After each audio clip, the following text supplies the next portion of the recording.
5 दिन लगातार हो गए, आपको दिख रहा है कि मार्केट नीचे जा रही है।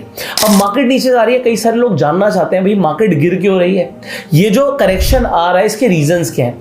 इस वीडियो के अंदर हम 4 रीजन समझेंगे कि मार्केट क्यों गिर रही है।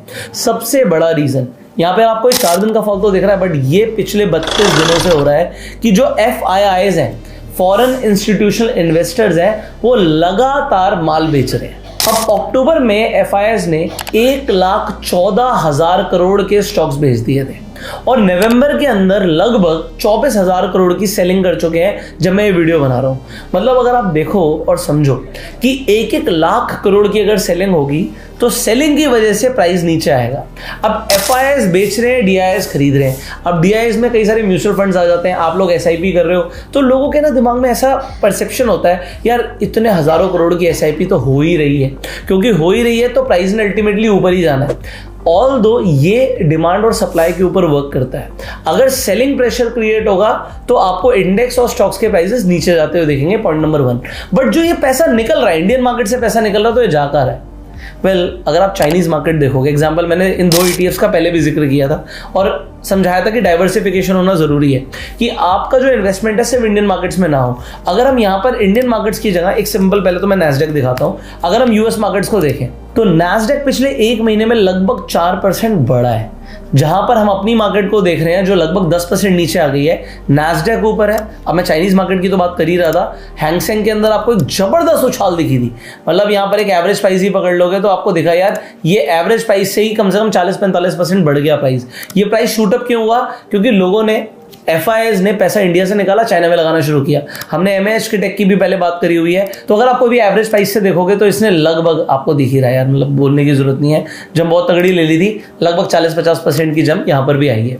अब ये क्यों जंप आ रही है एकदम से, इनकी ETFs इतने ज्यादा क्यों भाग गए, और जो लोग सिर्फ इंडिया में इन्वेस्टेड थे उनका नुकसान क्यों हो रहा है? क्योंकि पैसा इंडिया से आउटफ्लो हो रहा है। अब आउटफ्लो होने का एक रीजन और है जिसके ऊपर बहुत कम लोग बात कर रहे हैं, दैट इज, देखो हम रेपो रेट्स की हम बात कर रहे थे कि रेपो रेट्स का डिसीजन बहुत इंपॉर्टेंट होता है जो फेड लेता है।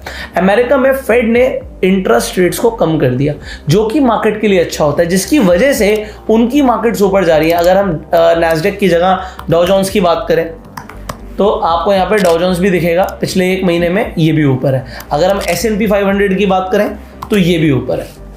तो ये सब ऊपर क्यों है? क्योंकि यहाँ पर इंटरेस्ट रेट्स घटे हैं। बट अगर आप RBI को देखोगे, रिजर्व बैंक ऑफ इंडिया ने इंटरेस्ट रेट्स को नहीं घटाया है। क्योंकि नहीं घटाया है, ये मार्केट के लिए थोड़ा सा नेगेटिव हो गया है। अब क्योंकि इंटरेस्ट रेट नहीं घट रहे हैं, अगर इंटरेस्ट रेट घटेंगे तो हो सकता है आपको दोबारा से मार्केट ऊपर जाती हुई देखे।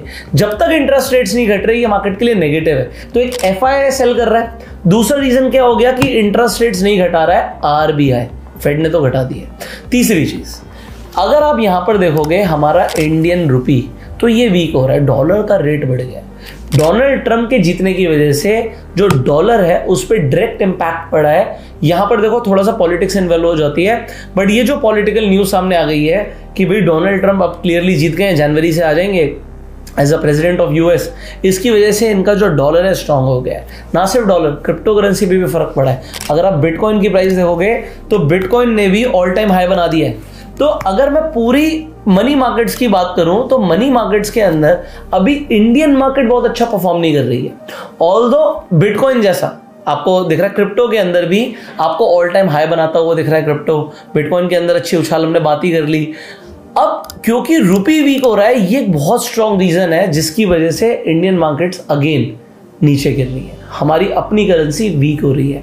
अब एक और रीजन क्या है, हमारी करेंसी वीक हो रही है। अब एक फाइनल रीजन और बता देता हूं, जो इन्फ्लेशन का डेटा भी आया है वो आया है 6.21% का, और इन्फ्लेशन की RBI की मैक्सिमम टॉलरेंस लिमिट है 6% की।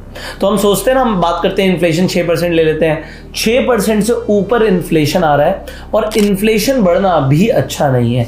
अब इसे कंट्रोल करने के लिए RBI क्या करेगी, ये बहुत इंपॉर्टेंट है। जब RBI रेपो रेट्स को कम करेगी तब आपको देखेगा मार्केट्स अगेन रिकवर करती हुई। तो अब हमें थोड़ा सा क्या देखना है, करना क्या है। अगर आप एक लॉन्ग टर्म इन्वेस्टर हो कुछ नहीं करना, अपनी इन्वेस्टमेंट्स करते चले जाइए। अगर आपने शॉर्ट टर्म में कोई पोजीशंस रखी हुई हैं तो आप अपने एसएल का ध्यान जरूर रखिएगा। पॉइंट नंबर 3, अगर आपको मार्केट में ज्यादा वॉलिटिलिटी दिख रही है और अगर आप ट्रेडिंग करते हैं तो अपनी पोजीशन साइजिंग को जरूर दिमाग में रखिएगा।